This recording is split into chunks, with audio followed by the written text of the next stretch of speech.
Hi friends, இன்னைக்கு நம்மளோட சேனல்ல என்ன பார்க்க போறோம்னு சொன்னா ரொம்ப ரொம்ப முக்கியமான ஒரு டேகை பத்தி பார்க்க போறோம். அது ரொம்ப சூப்பர்வான ஒரு டேக். என்னன்னு சொன்னா இமேஜ் டேக். பெரும்பான்மையான வெப்சைட்ல எடுத்து பாத்தீங்கன்னா கண்டிப்பா ஏதாவது ஒரு இமேஜை அந்த வெப்சைட்டுக்குள்ள கொண்டு போய் வச்சிருப்பாங்க. இப்போ நம்மளோட சேனல்ல ரொம்ப முக்கியமான கடத்துக்கு வந்திருக்கும்.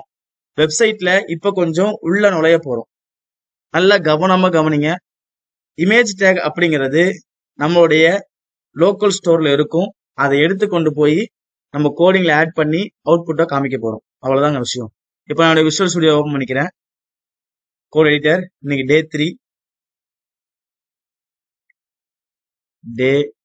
3 டாட் HTML.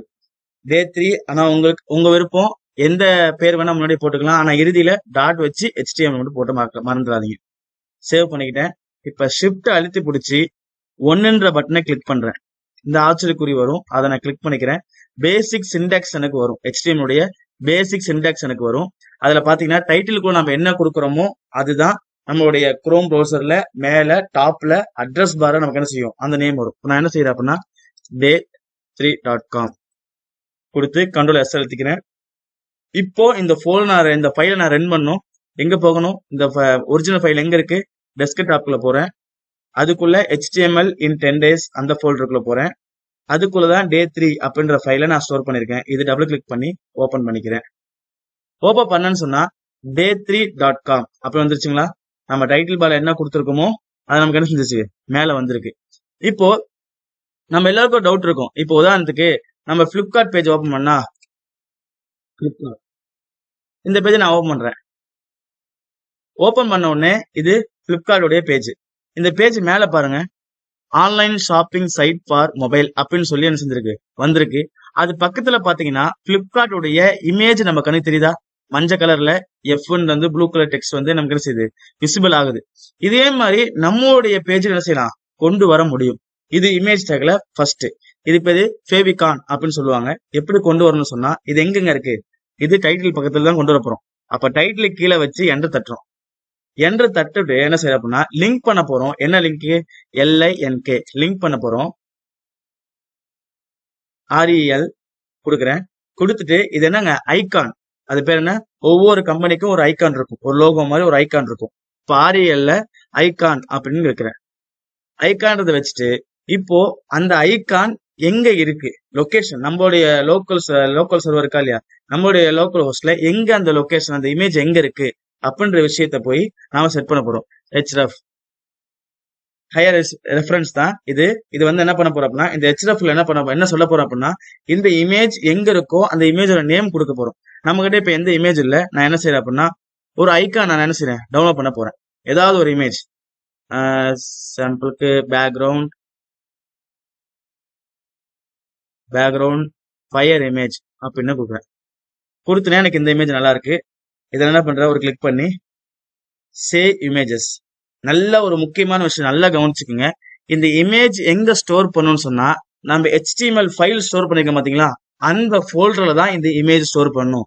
இப்ப HTML ஃபைல் எங்க இருக்கு, டெஸ்க்டாப்குள்ள HTML in 10 days அப்படின்ற ஃபோல்டருக்குள்ளதான் எனக்கு இந்த ஃபோல்டருக்குள்ள என்ன இருக்கு, HTML ஃபைல் இருக்கு. அப்ப இந்த இடத்துல போய் என்ன பண்றேன், அந்த இமேஜை ஸ்டோர் பண்றேன். உதாரணத்துக்கு IMG, இமேஜோட ஷார்ட் ஃபார்ம் IMG1 அப்படின்னு வச்சு என்டர் தட்டுறேன். இமேஜ் ஸ்டோர் ஆயிடுச்சு. இப்போ இங்க href என்ன பண்ண போறேன் அப்படின்னா, அதோட லொகேஷன் நான் கொடுக்க போறேன். லொகேஷன் எங்கதான் இருக்கு, இந்த ஃபைல் எங்க இருக்கோ அதே ஃபைல் இருக்கிற இடத்துல தான் நம்ம இமேஜ் இருக்கு. அப்ப லொகேஷன் என்ன பண்ணணும், டைரக்டா நேம் மட்டும் கொடுத்தா போதும். என்ன இமேஜ் நேம் வச்சோம், IMG1.jpg அப்படின்னு வருது. என்னங்க அது .jpg அப்ப ஜிப் அப்படிலாம் வரும். இது எப்படி கண்டுபிடிக்கிறது அப்படின்னா, நம்மளுடைய அந்த ஃபோல்டருக்குள்ள போயிருவோம். இங்க இமேஜ், அந்த நம்ம சேவ் பண்ண இமேஜ் இருக்கா, அதை ஒரு கிளிக் பண்ணிட்டு லெஃப்ட் கிளிக் பண்ணுங்க. ப்ராப்பர்ட்டிஸ் அப்படின்னு வரும், அதை கிளிக் பண்ணுங்க. கிளிக் பண்ணி பாத்தீங்கன்னா இங்க பாருங்க, நல்ல முக்கியமான விஷயம், இங்க பாருங்க .jpg அப்படின்னு இருக்கா, இதுதான் நம்மளுடைய ஃபைல் நேம். ஃபைல் நேம் வந்து image1. அது பக்கத்துல என்ன பண்ணும், .jpg அப்படின்னு போடணும். இப்ப நான் என்ன பண்றேன், ஃபைல் நேம் போய் அங்க போடுறேன். ஃபைலோட நேம் போட்டேன் .jpg. அவ்வளவுதாங்க. இது ஆட்டோமேட்டிக் க்ளோஸ் டேக். அதனால ஒரு ஸ்லாஷ் போட்டு ஆட்டோமேட்டிக் க்ளோஸ் பண்றேன். Ctrl+S அழுத்திடுறேன். இப்போ நான் என்னோட பேஜுக்கு போய் இந்த பேஜ் தான் நம்ம கிரியேட் பண்ணது. ரீஃப்ரெஷ் பண்றேன் பாருங்க, அழகா நமக்கு வந்துச்சாங்க. நம்ம என்ன டேக் அந்த நெருப்பு மாதிரி உள்ள அந்த இமேஜை நம்ம என்ன பண்ணோம், டவுன்லோட் பண்ணோம். அதை என்ன பண்ணிருக்கோம், ஃபேபிகான்னு சொல்லுவாங்க. அதை என்ன பண்ணிருக்கோம், நாம கொண்டு போய் நம்மளோட பேஜ்ல வச்சிருக்கோம். பிளிப்கார்ட்ல பாருங்க, ஏதோ ஒரு நேம். அப்ப இந்த நேம் எங்க கொடுத்துருப்பாங்க, பிளிப்கார்ட் காரங்க டைட்டில் பார்ல கொடுத்துருப்பாங்க. அது பக்கத்துல இமேஜ் இருக்கு பாருங்க, அதே மாதிரி நமக்கு இமேஜ் இருக்கு. அவ்வளவுதாங்க ஃபேபிகான் இமேஜ் உடைய ஃபர்ஸ்ட் கட்டம். இப்போ பெரிய வெப்சைட் எல்லாம் பாத்தீங்கன்னு சொன்னா, உதாரணத்துக்கு ஜமால் முகமது காலேஜோட வெப்சைட் உள்ள போறோம். உள்ள போனோம்னு சொன்னோம்னா அதுக்குள்ள சில இமேஜ் வரும். என்ட்ரன்ஸ் எடுத்துட்டு எல்லா பேஜ்லயும் என்ன செய்வாங்க, இமேஜ் தான் வைப்பாங்க. நான் இமேஜ் வைக்க சொல்றேன். உள்ள போறேன், உங்களோட அதுங்க பேக் அடிச்சிருவோம்.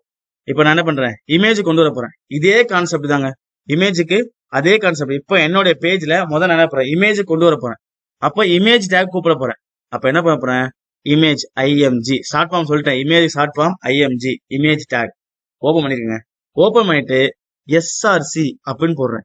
எஸ்ஆர்சினா என்ன அப்படின்னு கேட்டீங்கன்னா, சோர்ஸ். இந்த சோர்ஸ், இந்த இமேஜ் சோர்ஸ் எங்க இருக்கு, எந்த இடத்துல இருக்கு. இங்க நான் போட்டேன் பாத்தீங்களா, ஹெச்ஆர்னு சொல்லிட்டு.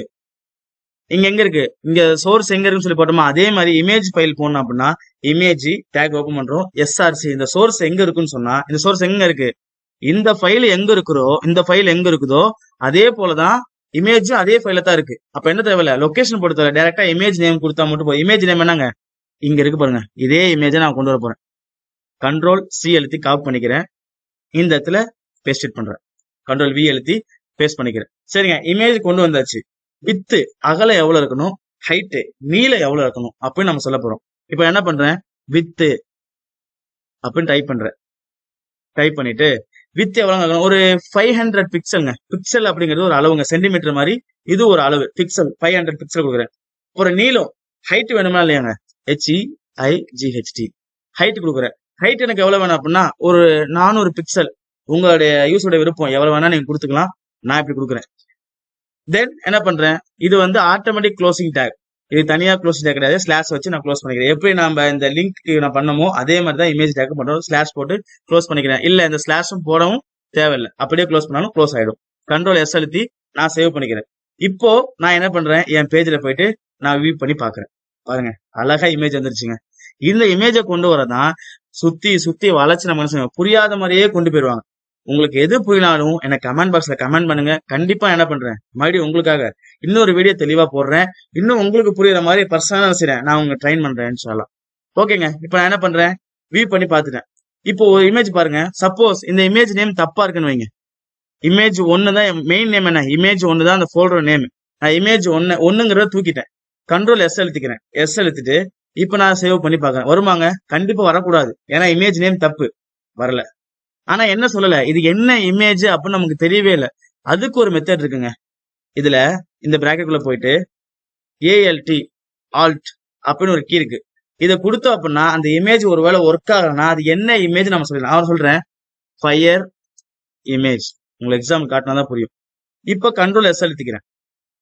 இது சரியான நேம் நான் கொடுத்துக்கிறேன். இமேஜ் ஒன்னு தான் சரியான நேம். கண்ட்ரோல் எஸ் அழுத்தி மறுபடியும் சேவ் பண்ணிக்கிறேன். நான் பேஜ்ல போயிட்டு வியூ பண்ணி பாக்குறேன். அழகா இமேஜ் வந்துருச்சு. ஏன்னா இமேஜ் நேம் கரெக்டா கொடுத்துருக்கோம். இப்ப பாருங்க, இந்த ஆல்ட்டோட வேலையை பாருங்க. இப்போ இமேஜ் ஒண்ணுங்கிற ஒன்ன தூக்கிடுறேன். இப்ப இமேஜோட நேம் தப்பு. அப்ப என்ன ஆகக்கூடாது, எனக்கு அவுட்புட் வரக்கூடாது, வராது, அதே போல வராது. ஆனா ஒரு விஷயம் எக்ஸ்ட்ரா நடக்கும். நான் ரீஃப்ரெஷ் பண்றேன். ஆனா இங்க பாருங்க, ஃபயர் இமேஜ் வந்திருக்காங்க. எதுக்குன்னா நான் இமேஜ் ஒருவேளை வரல, சப்போர்ட் ஆகல, எனக்கு அவுட்புட் வரல அப்படின்னு சொன்னா இது என்ன இமேஜ்னு யூசருக்கு தெரியணும் அப்படின்றதுக்காக நான் என்ன பண்றேன், ஆல்ட்னு போட்டு நான் ஃபயர் இமேஜ் கொடுத்தேன்னா நான் என்ன பண்ணுவேன், அவுட்புட்ல எனக்கு ஃபயர் இமேஜ் அப்படின்னு பிரிண்ட் ஆயிரும். அவ்வளவுதாங்க இமேஜ் டேக், அவ்வளவுதான். இப்ப இமேஜ் ஒன்னு நினைச்சிறேன், மறுபடி போட்டு ரீஃப்ரெஷ் பண்ணிக்கிறேன். என் பேஜ்ல போய் நான் வியூ பண்ணி பாக்குறேன். எனக்கு இமேஜ் அழகா வந்து. இதுக்கு ஏத்த மாதிரி நீங்க வித் ஐடி கொடுத்துக்கலாம். எனக்கு வித் வந்து ஒரு 700 பிக்சல் இருக்கணும், ரொம்ப அகலமா இருக்கு. இப்ப நான் நினைக்கிறேன் அப்படின்னா நான் ரீஃப்ரெஷ் பண்றேன். அகலம் பெருசாயிடுச்சா, இல்ல எனக்கு ஹைட்டும் பெருசாகணும் அப்படின்னா ஹைட்ல போயிட்டு ஹைட்டும் ஒரு 600 கொடுத்து கண்ட்ரோல் எஸ்ல சேவ் பண்ணிக்கிறேன். இப்போ என்ன பண்றேன், ரீஃப்ரெஷ் பண்றேன். ரீஃப்ரெஷ் பண்ண அப்படின்னா நமக்கு என்னாச்சு, ஹைட்டும் பெருசாச்சு. இந்த மாதிரி உங்களுக்கு இமேஜ் எங்கெங்க வைக்கணும், இப்படி அகலம் எவ்வளவு வைக்கணும், வித் எவ்வளவு வைக்கணும்னு நீங்க வச்சுக்கலாம். இப்ப அடுத்து நிறைய வெப்சைட் நீங்க பாத்திருப்பீங்க. இமேஜ்ல இன்னும் ஒரே ஒரு டேக் பாத்துருவோம். அடுத்து நம்ம பார்த்திருப்போம், சில பேராகிராஃபுக்கு பின்னாடி இமேஜ் இருக்கும். இப்போ உதாரணத்துக்கு சொல்றேன் பாருங்களேன்.